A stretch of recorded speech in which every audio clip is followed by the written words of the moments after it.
Temporary login feature is especially useful if you want to provide access to your WordPress site without needing to create permanent accounts. First, let's enable the temporary login feature.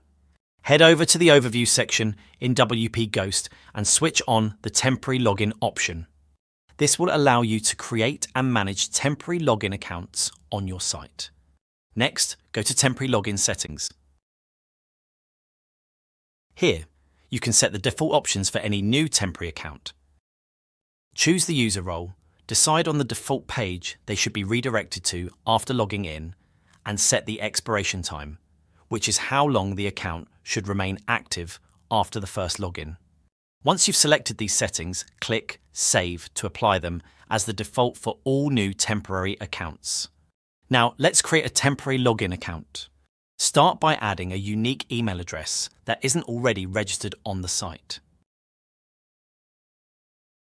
Once added, you can customize this account's settings, including the specific user role, login redirection page, account expiration time, and preferred language.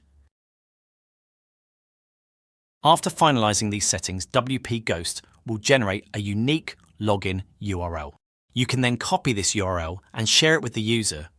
This link will give them direct access to your site with the limitations you've set. Temporary users logging in through this URL will have restricted access, such as limited permissions within WP Ghost. For example, they won't be able to access the user section or manage temporary login settings. In the temporary login log and events log, you can track login activity for each temporary user. If needed, you can deactivate or fully terminate a temporary account at any time directly from these logs.